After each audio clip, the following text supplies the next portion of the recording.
అందరికీ నమస్తే ఎట్లున్నారు అంత మంచిదేనా సో ఇయ్యాల మన వీడియో ఏందంటే నేను యాదగిరిగుట్ట నరసన్న దర్శనానికి పోతున్నాను అన్నమాట నేను ఓడే కాదు మీ అందరినీ తోలుకోబోతున్నా సో నేను అప్పుడెప్పుడో పాత గుడి ఉన్నప్పుడు పోయినా మళ్ళీ కొత్తగా తయారైనాక పోదాం అనుకుంటే డిలే అయిపోయింది అయితే కార్తీక మాసంలో నరసన్న దర్శనం చేసుకుంటే మంచిది కాబట్టి ఇయ్యాలనే తొలుత దీపం ముట్టించి మంచిగా స్టార్ట్ అయినా అండ్ సూపర్ ఉంది గుడి సో అక్కడికి వెళ్ళి దేవుని మంచిగా దర్శనం చేసుకొని ఆ గుడి ఎట్లుంది ఎంత బాగా డెవలప్ అయ్యింది జనాలు ఏమనుకుంటున్నారు ఇవన్నీ కూడా మనం ఇయ్యాలటి వీడియో చూడబోతున్నాం చలో పోదాం పారి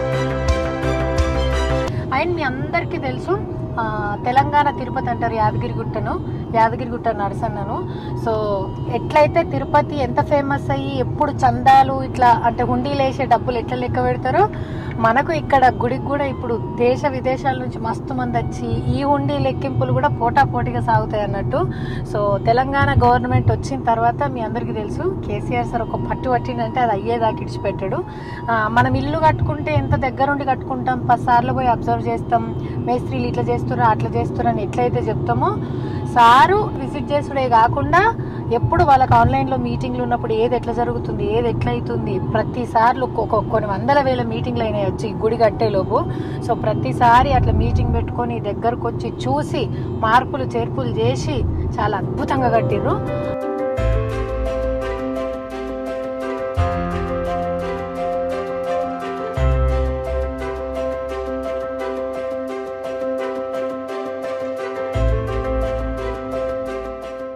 యాదగిరిగుట్ట రోడ్కి వచ్చేసినాం అనమాట అంటే ఇది కమాను ఇట్లా లోపల నుంచి పోతే ఇంకా గుట్ట దారి అనమాట చలో లోపలికి పోదాం పారి మొత్తం అంతా కూడా అద్భుతంగా రోడ్లు అయినాయి అటువైపు అంతా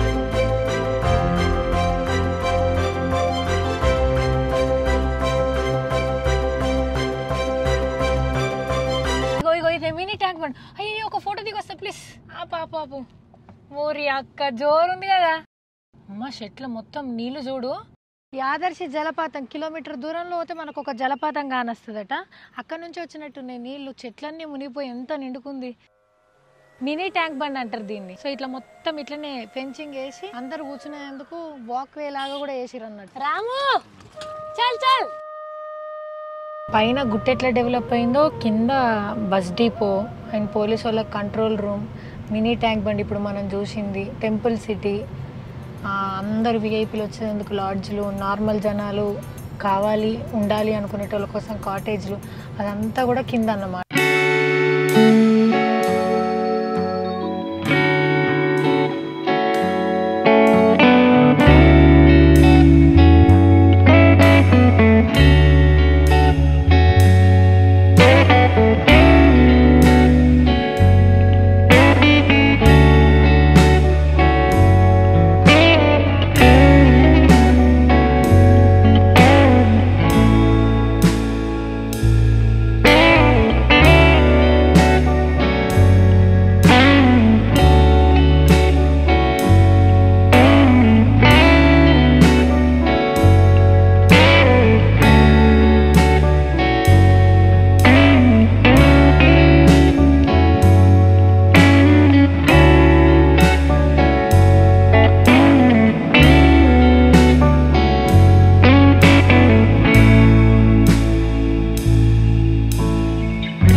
సో ఇవి మనకు మిషన్ భగీరథ నీళ్ళు అన్నమాట లోపల అక్కడ పంపింగ్ ఉంది పంపింగ్ ద్వారా ఇది వస్తుంది మళ్ళీ ఇటు సైడ్ అవుట్ ఫ్లో ఉంటుంది అనమాట నీళ్ళు చూడండి ఎంత ఫ్రెష్గా ఉందో మంచిగా కార్తీక మాసంలో గంగతానం చేస్తే మంచిది ఇవి ఎట్లాగో మన గంగమ్మ తల్లి నీళ్ళే కాబట్టి పుణ్యం వచ్చేసినట్టే కింద దాకా చూడండి ఎంత ఫ్రెష్గా ఉందో అండ్ మనకు ఇది పునర్నిర్మాణం కాకన్నా ముందు గుడి ఉంటుండే కదా ఆ గుడి దగ్గరనే కోనేరు ఉండేదన్నమాట ఇప్పుడు సెపరేషన్ చేసేసారు దేని దానికి అందుకే ఇది ఇక్కడ దానికి ఆపోజిట్లోనే ఎంటికలు ఇచ్చే ప్లేస్ ఇది టికెట్ కౌంటర్, అక్కడనేమో ఇంకా తలనీలాలు ఇచ్చేదన్నమాట. సో కోరుకున్న వాళ్ళ కొంగు బంగారం చేస్తాడు నరసింహస్వామి. పెళ్ళిళ్ళు కావాలని మొక్కుతారు, పిల్లలు పుట్టాలని మొక్కుతారు, ఆరోగ్యం, డబ్బు ఏది కావాలన్నా ఆ కోరికల్ని నెరవేరుస్తారు. సో అట్లా మొక్కుకున్న వాళ్ళు వీడికి వచ్చేసి తలనీలాలు ఇచ్చుకుంటారు అనమాట.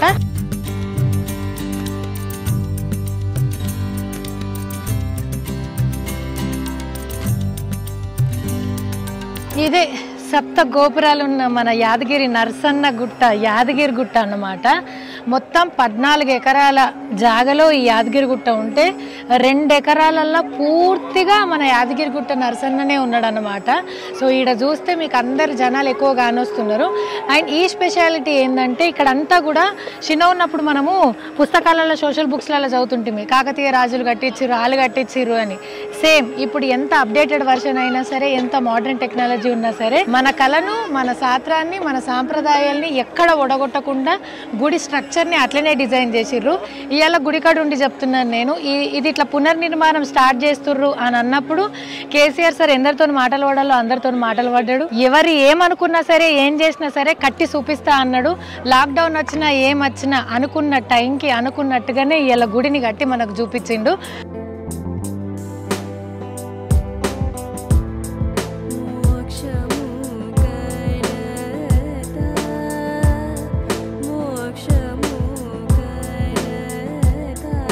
అండ్ ఇక్కడ మనకి స్టోన్స్ కనిపిస్తున్నాయి కదా, వీటి స్పెషాలిటీ ఏంటంటే ఇవి ఎండాకాలంలో చల్లదనం ఇస్తాయి, చలికాలంలో వెచ్చగా ఉంటాయి. అండ్ అంతేకాక ఈ స్టోన్స్ అన్నీ కూడా భూమి లోపల నుంచి తీసుకున్నారనమాట. సింగిల్ స్టోన్తోని ఈ డిజైన్స్ అన్నీ డిజైన్ చేసిర్రు అనమాట. 7 గోపురాలలో మధ్యలో గోపురం దగ్గర అంటే మధ్యలో మన నరసింహస్వామి ఉంటాడనమాట. అండ్ ప్రపంచంలోనే ఫస్ట్ టైం ఒకే రాయితోని 90 అడుగుల ఎత్తుల గోపురం ఉన్న గుడిని కట్టడం ప్రపంచంలోనే ఫస్ట్ టైం. ప్రపంచ దేశాలలో కూడా ఇక్కడికి వచ్చి మన సంపదని, మన సాంప్రదాయాన్ని గౌరవిస్తూ ఇక్కడున్న వాటితోని వాళ్ళు ఫొటోస్ తీసుకెళ్ళి ఇంత డెవలప్ అయిందా, ఇంత బాగుందని వాళ్ళు మన గురించి మాట్లాడేటట్టు చేసిర్రు. సో నల్గొండ ఇంత డెవలప్ అయ్యిందన్నా, లేకపోతే యాదగిరి గుట్టకు పునర్వైభవం వచ్చి అసలు యాదగిరి గుట్టన్న తిరుపతి ఎంకన్నతో సమానంగా చేసింది మాత్రం ఖచ్చితంగా కేసీఆర్ సార్ గవర్నమెంటే. సో మన తెలంగాణ మనకు వచ్చినాక మన దేవుళ్లకు అండ్ అట్లనే మన వాళ్లకు ఎంత ప్రత్యేకమైన స్థానం ఉందనేది మనం అందరం చూస్తూనే ఉన్నాం అన్నమాట.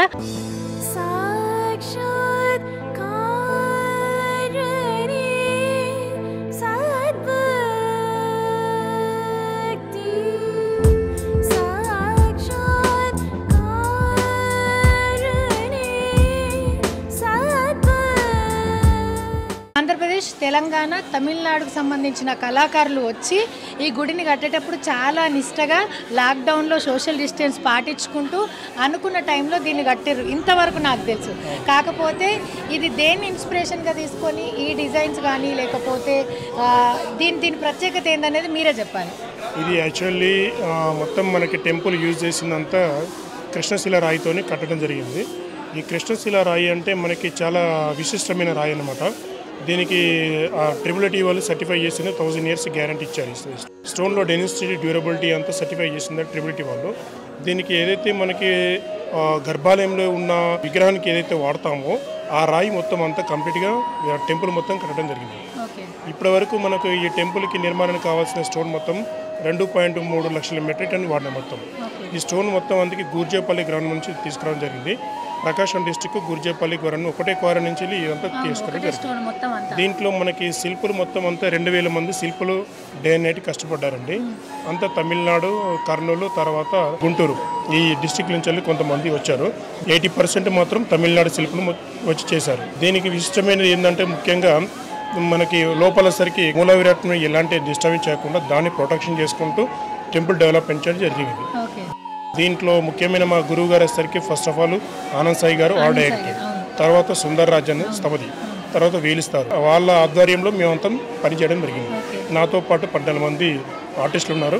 ముఖ్యమైనది ఏంటంటే నరసింహస్వామి వచ్చేసరికి ఎక్కడైనా కలిగి ఒకటే ప్రతిరూపం ఉంటుంది. కానీ యాదగిరికి విశిష్టం ఏంటంటే పంచముఖ నరసింహస్వామి ఒకటే దగ్గర వినడం చాలా ప్రాముఖ్యత ఉన్నది, విశిష్టమైన స్వయంభూ కాబట్టి దాంట్లో సరికి లక్ష్మీ నరసింహస్వామి, యోగ నరసింహస్వామి, గండవీర నరసింహస్వామి, జ్వాలా నరసింహస్వామి ఈ 5 నామూలను ఒకే దాంట్లో ఉండడం వల్ల ఈ యొక్క విశిష్టమైన ప్రఖ్యాతమైన పేరు అనమాట. దీంట్లో మనం చేసింది ఏంటంటే లోపల గర్భాలయంలో చూస్తారు చూడండి, లోపలికి వెళ్ళిన తర్వాత మనకి ద్వారం ముందు ఏదైతే మనకి ఆల్వార్స్ ఉంటాయో ఆ ఆల్వార్స్ 12 మంది ఆల్వార్స్ ఉంటారు. ఎక్కడనే కానీ ఏ టెంపుల్ అయినా దేవాలయంలో చూసినట్టయితే ఆల్వార్స్ చిన్న చిన్న లోహ విగ్రహాలు ఉంటాయి. బట్ ఇక్కడ విశిష్టం ఏంటంటే ఒకటే రాయితోని 20 ఫీట్ల హైట్, ఒకటే రాయితోని సింగిల్ స్టోన్లో నిర్మాణం చేయడం జరిగింది. దాన్ని ముఖ మండపంతో పాటు ఆల్వార్ మండపం అని పేరు వచ్చిందన్నమాట. దానికి 12 మంది ఆల్వార్స్ ఉంటారు. దాంతో కానుకోనికి మొదటి ప్రాకారం ఉంటుంది. మొదటి ప్రాకారం ఏంటంటే దీంట్లో ముఖ్యమైనది మనకి శిల్పశాస్త్రం ఏం యూజ్ చేస్తున్నామంటే Pallav style, Chola style, Kakatiya style, తర్వాత మన విజయనగర స్టైలు. ఈ డీటెయిల్స్ వచ్చేసరికి ఇదంతా చాలా మటు వరకు పల్లవ్ స్టైల్ ఉంటుంది. మిగతా టెంపుల్ చూసుకున్నట్టే రెక్టాంగిల్లో ఉంటుంది, స్క్వేర్లో ఉంటుంది మండపాలు. బట్ ఇక్కడ ఏంటంటే రెక్టాంగిల్లో ఉంటుంది, దీని అష్టభుజ మండపం. ఓకే. అండ్ నేను విన్నది ఏంటంటే 2000 సంవత్సరాల వరకు కూడా ఈ స్టోన్ అనేది చెక్కు చెదరదు, ఇంతే అందంగా ఇంతే ఉంటుంది అని నేను ఇక్కడికి వచ్చేటప్పుడు తెలుసుకున్నాను. నిజమేనా? ఓకే. సో అంటే నేను చిన్న ఉన్నప్పుడు మా తాతలు అంటే నేను అనుకునేదాన్ని స్వాతంత్రం రాకన్నా ముందాలి ఇట్లా కట్టించారని చెప్పేసి, ఇప్పుడు కేసీఆర్ సార్ దగ్గరుండి సో సార్ వచ్చినప్పుడు ఎట్లాంటి చేంజెస్ చెప్పేది? శిల్పశాస్త్రం మొత్తానికి నశించిపోతున్న కాలంలో ఈ యొక్క తెలంగాణ ప్రభుత్వం గవర్నమెంట్ చాలా కేర్ తీసుకొని చంద్రశేఖరరావు గారు ఆయన మమ్మల్ని గుర్తించి ఇంత పెద్ద కార్యక్రమం అప్పజేయడం చాలా గొప్ప అదృష్టంగా భావిస్తున్నాము. సో ప్రపంచంలో ఎక్కడా లేనట్టుగా ఇన్ని గుళ్ళల్లో ఎక్కడా లేనట్టుగా కూడా దీన్ని డిజైన్ చేసుకొని చాలా ఇష్టంతోని చాలా నిష్టతోని దీన్ని కట్టిర్రు. సో ఇంతకుముందు చెప్పినట్టు కూడా తెలంగాణ సర్కార్ వచ్చేసిన తర్వాత కేసీఆర్ సార్ గుళ్ళ మీద, దేవుళ్ళ మీద, తెలంగాణ ఆస్తి మీద పెట్టిన ఏమంటారు ఆ మొండి పట్టు వల్ల ఈరోజు యాదగిరి గుట్టకైనా సరే తెలంగాణలో ఉన్న అన్ని గుళ్ళకైనా సరే ఇంత మంచి ప్రాముఖ్యత వచ్చింది. విదేశీయులు ఎక్కడెక్కడి నుంచో వస్తారు, వాళ్ళకి ఎన్విరాన్మెంట్ తగ్గట్టు ఉండాలి అని చెప్పేసి వాళ్ళ కోసం కూడా స్పెషల్ కేర్ తీసుకుంటున్నారు ఉండే ప్లేసుల్లో. సో ప్రధాన ద్వారం దగ్గరకు వచ్చినాము. ఇక్కడ చూడుర్రి, అమ్మో మన బాహుబలిలో ఉన్నట్టుంది కదా ఏనుగు. సో 24 hours కంపల్సరీ సీసీ కెమెరాలు అండ్ అట్లనే పోలీస్ సిబ్బంది కూడా ఇక్కడ పనిచేస్తారనమాట. మన ఈస్ట్ రాజగోపురం నుంచి ఎంట్రీ అవుతామండి. ఇది ఫస్ట్ ఈస్ట్ ఎంట్రీ గోపురం. ఎక్కడైనా కానీ మీరు చూసినట్టయితే ఈస్ట్ నుంచి ఎంట్రీ అయిపోయి వెస్ట్ నుంచి ఎగ్జిట్ అవుతారు. సో ఇది ఇక్కడ ఏంటంటే స్వామివారి వచ్చేసరికి సౌత్ ఫేసింగ్ చూస్తారు. ఏ దేవాలయంలో కానీ తూర్పు ఫేసింగ్ ఉంటుంది, కానీ ఈ యొక్క నరసింహస్వామి టెంపుల్ ప్రత్యేకత ఏంటంటే స్వామివారు గర్భాలయంలో మీరు చూసినట్టయితే సౌత్ ఫేసింగ్ ఉంటుంది. సౌత్ ఫేసింగ్లో పాతగుట్ట నరసింహస్వామి ఆలయం ఉంటుంది, అయినసరికి తూర్పు ఫేసింగ్ ఉంటుంది. ఈ ప్రభావం ఆయన చూపిస్తాడు, ఆయన ప్రభావం తూర్పు ఫేసింగ్ చూపిస్తాడు. దీనికి లింక్ ఉంటుంది. తూర్పు రాజగోపురం ఎంట్రీ కాగానే ఇది మొదటి ప్రాకారం ఉంటారు. మొదటి ప్రాకారంలో వచ్చేసరికి 4 పక్కల 4 మండపాలు ఉంటుంది. దీంట్లో వచ్చేసరికి ఆగ్నేయము, అదేసరికి పక్కన. సో మాడవీధులన్నా ప్రాకారాలన్నా ఒకటేగా? ఓకే. సో 4 మండపాలు ఉంటాయి. 4 మండపాలు ఉంటుంది. అట్లాగే ఈశాన్యము, నైరుతి, ఈశాన్యము, వాయువు, ఆగ్నేయం. ఆగ్నేయం వచ్చేసరికి ఇది ఫస్ట్ ఆఫ్ ఆల్ ఆగ్నేయం అండి. ఓకే. ఇదంతా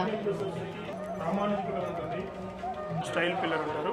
యాలిపాదం అంటే దీని యొక్క నరసింహ అవతారం వచ్చేసరికి సింహాకారంలో ఉంటుంది. సింహం వచ్చేసరికి ఏనుగు నొక్కి ఆయన మీద అంటే ఏనుగు మీద నొక్కి తొండాన్ని ఖర్చుకొని లతలు తీగ ఉంటుంది. అవును. ఈ తొండం వచ్చేసరికి ఏనుగు తొండం వచ్చేసరికి సింహం యొక్క వచ్చిన నాలుకల నుంచి లతలు ఉంటాయి, దానిలో ఖర్చుకుని ఉంటాయి. సో ఈ టైప్ ఆఫ్ ప్యాటర్న్స్ మొత్తం ఈ మండపంలో 59 పిల్లర్స్ ఉంటాయి. 59 పిల్లర్స్ ఉన్నాయా? ఇవన్నీ సింహాలు కూడా. సింహాలు చూడండి, సింహాలు వచ్చేసరికి లోపల బాల్ పెట్టండి. అవును, బాల్ రొటేట్ అవుతుంది.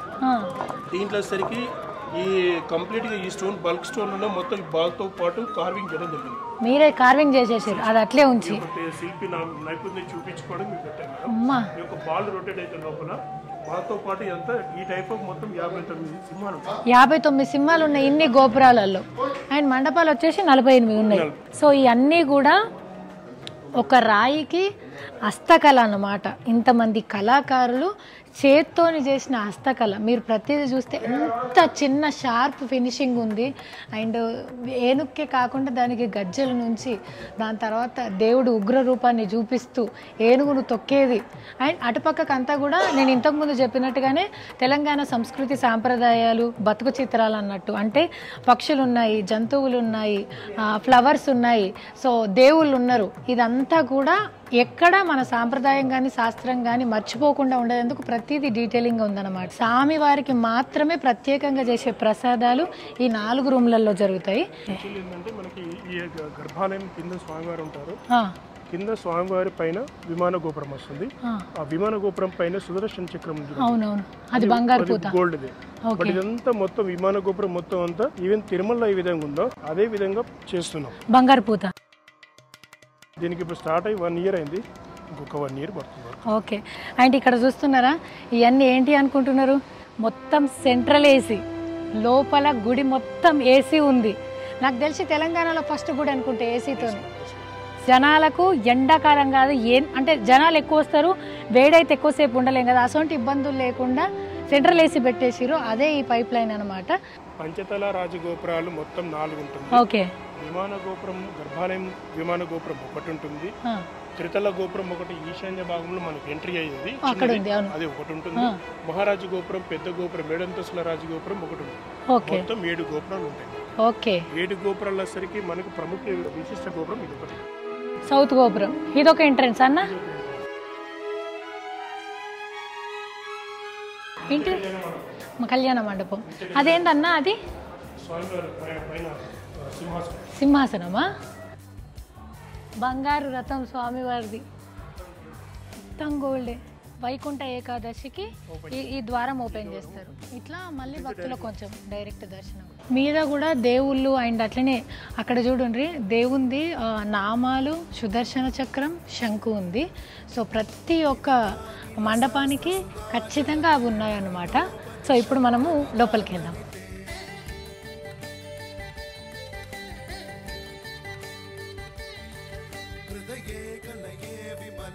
స్వయంభూ ఆంజనేయ స్వామి, అక్కడ ఆంజనేయ స్వామి స్వతహాగా వెలిసిండనమాట. ఏసీలు కూడా ఆ పిల్లర్ ఏదైతే ఉందో ఆ పిల్లర్లో కలిసిపోయేటట్టు పెట్టారు, బయటికి కనిపించకుండా సేమ్ కలరు, సేమ్ ఒక వెంటిలేషన్ కోసం పెట్టినట్టే ఉంది తప్పితే ఏసీ అని తెలియట్లేదు. ఇది ఒక లిఫ్ట్ మేడం, పెద్దవాళ్ళకి వికలాంగులకి యూజ్ చేసుకోవచ్చు. ఇదొక లిఫ్ట్. మనకి ఆగ్నేయం దిక్కు ఇందాక చూసిన రామాంజీ కోటం అక్కడ లిఫ్ట్, 2 లిఫ్ట్లు పెట్టాము. మనకు ధ్వజస్తంభం ఉంది స్వామివారికి ఎదురుగా, అదంతా కూడా బంగారు ధ్వజస్తంభం. నమస్కారం అయ్యవారు, థ్యాంక్ యూ సో మచ్. అత్యంత అద్భుతమైన దర్శనాన్ని, పూజని మాకు కల్పించినందుకు. సో మీరు చూడంగా యాదాద్రి ఇంత వైభవాన్ని ఏర్పరచుకుంది, ఇంతమంది జనాలు వస్తున్నారు, ఇంత ప్రసిద్ధికి ఎక్కింది, ఎట్లా అనిపిస్తుంది? చాలా అద్భుతంగా ఉంది. ఎందుకంటే పుట్టి పెరిగిన ఊరిదే మాది. చిన్న దేవాలయం చూసాము, 80లో జిఆర్ స్వామితో వచ్చినటువంటి పశ్చిమరాజగోపురం ద్వారం చూసాము, మళ్ళీ ఈ వైభవాన్ని కూడా చూస్తున్నాము. ఊహించుకోలేదు ఎంత జరుగుతుందని చెప్పని, ఊహించినటువంటి దానికంటే చాలా అద్భుతంగా ఉంది. ఓకే. అంటే ఇంతమంది నరసింహస్వామి గుళ్ళు ఉండగా సుఖ యాదాద్రి నరసన్న అంటే ఒక ప్రత్యేకమైన అభిమానం జనాలకి అండ్ ఒక ప్రత్యేకమైన భక్తి కూడా. దీని గొప్పగా చెప్పాలిన విశిష్టత అంటే మీరు చూసింది, మీకు తెలిసిందేంది? మాకు తెలిసిందంటే 2 ప్రత్యక్షం అనుభవించినవి మేము ఉన్నాయి. ఒకటి ఏంటంటే ఇక్కడ ప్రదక్షిణంలో చేసేటువంటి ఒక విశిష్టత ఉంది. అంటే ప్రదక్షిణ చేసే వాళ్ళు ఎలా ఉండాలంటే శుద్ధిగా ఉండాలి. ఉదయము 16 ప్రదక్షిణాలు, సాయంత్రం 16 ప్రదక్షిణాలు, చాలా దీక్షతోటి ఒక కిందనే పడుకోవడము, రాత్రిపూట అల్పాహారం తీసుకోవడము, మధ్యాహ్నం మాత్రమే అది పెరుమాళ్ళ ప్రసాదం ఆరిగిపోయిందని మాత్రమే తీసుకొని ఉండడము, తర్వాత నిశ్శబ్దంగా ఎవరితో తగలకుండా ఉండడం, దీక్షగా చేయడం అనేటువంటి పద్ధతి. ఆ పద్ధతిలో ప్రదక్షిణాలు చేసిన వాళ్ళకి ఎంతోమందికి ఆపరేషన్ చేసిన స్వామివారు. ఇది అసెంబ్లీ రికార్డులో కూడా ఉంది. మేము ప్రత్యక్షం మేము చూసాము కూడా, ఉద్యోగాలకి ఇక్కడ మేము కూడా చూసామని. అంత విశిష్ట కలిగినటువంటి. సో మనకు Yadadri Narasanna executive officer Geetha madam garu ఉన్నారు. Thank you so much madam. జనాలు ఎంతమంది వచ్చినా సరే అందరికీ సరిపడా ఏర్పాట్లు అన్నీ ఉన్నాయి. స్పెషల్లీ కార్తీక మాసంలో కంపల్సరీ నరసన్న దర్శనం చేసుకుంటారు కాబట్టి మీకు ఎట్లా అనిపిస్తుంది? అండ్ ఇంకా రానున్న రోజుల్లో యాదాద్రిని ఇంకెట్లా చూడబోతున్నాం? చాలా ఎక్కువ మంది వచ్చి స్వామివారిని దర్శనం చేసుకుని వాళ్ళు సంతృప్తిగా ఇక్కడ కుటుంబ సభ్యులతో గడిపి వెళ్ళాలి అన్నదే ఈ ఆలయం యొక్క పునర్నిర్మాణం యొక్క ముఖ్య ఉద్దేశం. అంటే ఇట్లా వచ్చి జనాలు ఏ ఇబ్బందులు లేకుండా దర్శనం చేసుకొని పోతే మీకు చాలా హ్యాపీగా అనిపిస్తుందని నేను అనుకుంటున్నాను. అంతే కదా, అసలు ఉన్నదే అందుకొరకు కదా, పిలిగ్రిమ్స్ అందరూ కూడా సంతృప్తిగా వెళ్ళాలని.